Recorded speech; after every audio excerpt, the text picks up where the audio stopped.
4, and 5. So it is pill-induced esophagitis. I didn't mention that when we talked about esophagitis, but pill-induced esophagitis, you typically would see in people that are like swallowing pills without water. If elderly patients who are laying down immediately after taking their nighttime meds, ibuprofen, calcium, tetracycline are real big culprits of pill-induced esophagitis. And these patients present with very intense odynophagia, a lot of chest pain. All right. Typically, with those patients, what we would do to treat is we use topical anesthetics, lidocaine, and something to sort of coat that area. All right. So moving on, any questions about the thumbnail on the esophagus? All right. Actually, the mix-up questions for GI are actually amazingly well done, so I would definitely recommend going through those. All right, so moving on to the stomach. The kinds of things that we're going to be thinking about would be, of course, gastritis, peptic ulcer disease, Helicobacter, and recognizing that Helicobacter pylori is a major risk factor for malt lymphoma. And if you have a very small malt lymphoma and you're Helicobacter positive, you can actually eradicate the lymphoma with treatment of Helicobacter. So for patients who don't have any B symptoms, that it has not spread, we would treat the Helicobacter before they would get any kind of other lymphoma therapy. Zollinger-Ellison syndrome is not very common, but it appears on testing because it has distinct features that make it useful for testing. And then we're going to talk about a little bit about gastric cancer. So ulcer disease. When you're thinking about ulcer disease, again, this goes back to medical school physiology. You want to think about the normal state. You've got potentially damaging forces that are held in check. You've got your defensive forces, your mucus secretion, bicarb, mucosal blood flow, prostaglandins, all of this keeping this area healthy. But if you increase the damage, and the risk factors would be NSAIDs and H. pylori, these are going to account probably for over 80% of ulcers, both of the duodenum and the stomach.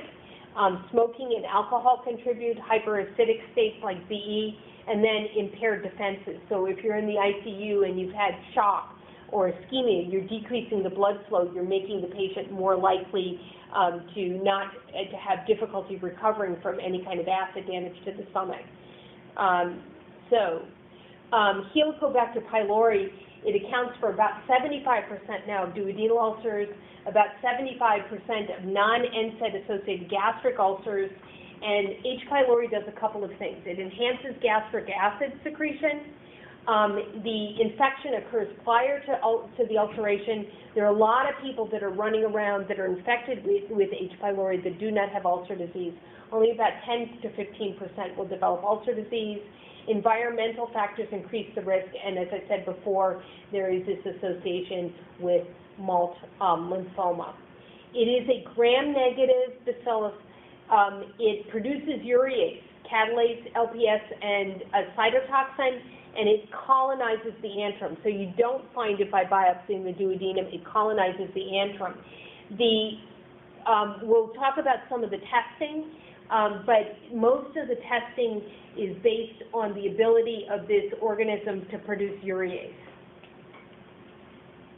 So let us go for a question first, and then we'll look a little bit more at Helicobacter. This is a 27-year-old, 3-month history of intermittent burning epigastric pain. It's made worse by fasting, improves with meals, and acids provide temporary relief. He's otherwise healthy, has no other symptoms. His only medicine is an occasional acetaminophen for knee discomfort. Physical exam, he's got mild and mid epigastric tenderness, palpation, vital signs are normal. Which one of the following diagnostic studies should be done next? Abdominal ultrasound, serologic testing for Helicobacter pylori, upper endoscopy, upper gastrointestinal barium study.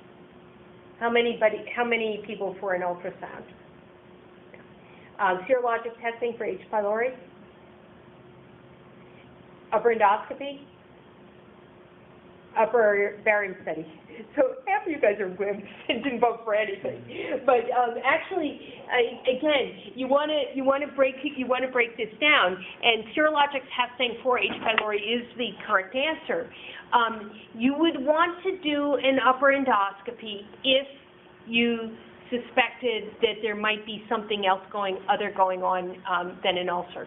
This would be the old person that you might have you may have just treated before you did any testing, but treating would be typically a PPI, and since over 70% of ulcer disease would be associated with Helicobacter pylori, you really want to know whether you have HP involved and whether you need to treat that as well. There's nothing that makes you suspicious about a cancer in this patient. He's a young man, otherwise healthy, and so it would be very appropriate to do serologic testing, treat him for a period of 8 weeks for ulcer disease, and look at the response. If the patient didn't respond or relapsed quickly, if you treated for there was no H. pylori involved, then you would go on to do an upper endoscopy. But he does not need an upper endoscopy up front. Serologic testing would be appropriate. All right. Next question. Eradication of Helicobacter pylori infection would most likely benefit patients who present with which one of the following diseases? Functional dyspepsia, gastric adenocarcinoma, gastric ulcer, or gastroesophageal reflux disease. 1, 2, 3, 4, and it is 3. Functional dyspepsia sometimes will get better with H. pylori treatment, but the one that would be clear-cut would be the gastric ulcer if it was not NSAID-induced. All right. This is, I think, the last question I've got for you. So this is a 45-year-old, history of duodenal ulcer, H. pylori infection that was treated with a 14-day course of lansoprazole, amoxicillin, clarithromycin. 1 year after therapy, the patient was presented with recurrent symptoms, is found to have another duodenal ulcer by endoscopy, and a rapid urease testing of an endoscopically obtained antral mucosal biopsy is positive. He's a non-smoker, denies use of NSAIDs. Assuming excellent compliance with his prior 14-day course of antibiotics, the most likely cause for recurrent ulcer is, number 1, reinfection with another strain of H. pylori. Number 2, reinfection with the original strain of H. pylori. Number 3, unsuccessful eradication of H. pylori due to clarithromycin resistance. Number 4, unsuccessful eradication due to amoxicillin resistance. And number 5, surreptitious NSAID use. How many for number 1? Number 2? Number 3? Number 4? Number 5. This is great. We've got it evenly split across the board. I wish I had one of those patient response systems. It's actually, over the past 2 years, there's been a very high prevalence of clarithromycin-resistant H. pylori. Essentially, you should think about, you rarely would get reinfected with another strain or with the original strain. We pick up this disease as children, as childhood. So if you have a successful initial eradication, if that is completely successful, you typically do not get H. pylori again. I mean, there are always exceptions, but that's what you should think about looking at these questions. So you can eliminate those two up front. We figure out he's honest, and so it really comes down to these two, and the literature has quite a bit of the clarithromycin resistance over the past couple of years. All right. So diagnostic testing for H. pylori, what you're going to do in the office is actually either a serology for H. pylori or H. pylori stool antigen. Just a thing to be aware of. Serology, once you treat, doesn't turn negative immediately. It may take 6 months, it may take a year to turn negative. So although it's a quick test if they've never been treated to find out if somebody has H. pylori, if you're looking at a patient who's been previously treated, or you want to see whether you did eradicate and you want to do a non-invasive test, your tests are going to be the urea breath test or the H. pylori stool antigen. This would be easy to do in the office. Urea breath test takes special equipment to do, so you probably go with a stool antigen, and this would be a likely kind of scenario that you would get in a testing situation. in terms of invasive testing, the best, we can pick it up on histology, and we can also pick it up by looking for urease activity. We really don't culture. It's hard to do, and the sensitivity is not great.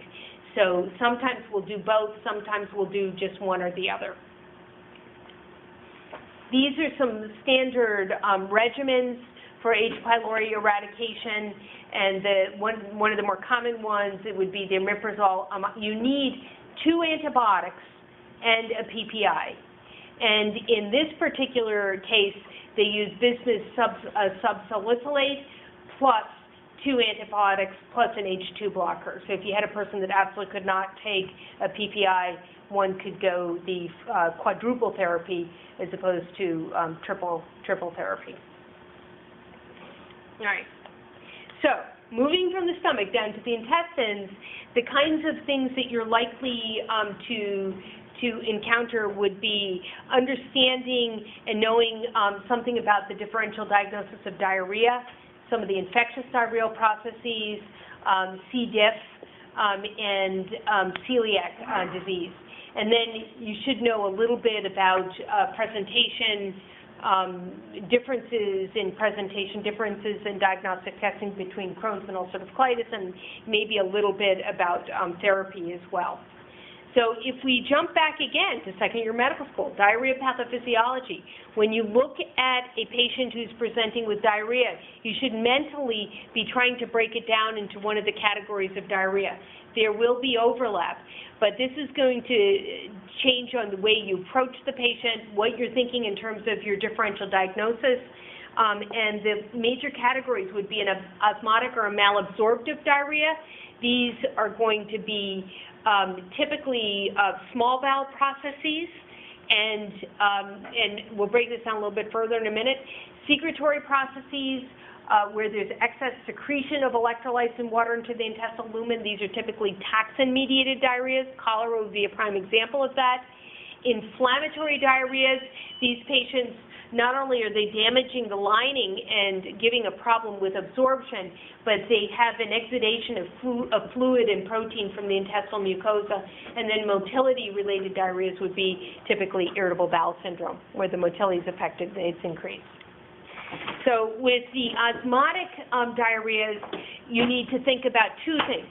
One is you can't absorb the osmoles you're taking in, so that's damage to the lining of the small intestine. And things that damage the lining of the small intestine will include celiac disease, tropical sprue, Whipple's disease. These patients can't absorb, so they malabsorb foods and they get an osmotic diarrhea. If you have diseases in the colon, inflammatory bowel disease and infection can lead to decreased absorption in the colon. But again, typically these are going to be small bowel processes because most of the osmoles we ingest are going to be absorbed in the small intestine. The other way you can get an osmotic diarrhea is you can be putting osmotic agents into the lumen. So if you have pancreatic insufficiency, there's not enough, the enzymes are not available to break down foods, so you've got all these undigested osmoles that you've ingested. The small bowel is fine. It can absorb them, but they're not being broken down within the lumen of the bowel. So patients with chronic pancreatitis are going to present with a malabsorptive diarrhea. Patients with diabetes, probably the most common cause of diarrhea in diabetics, is actually small bowel overgrowth. These patients have a motility disorder of their small bowel.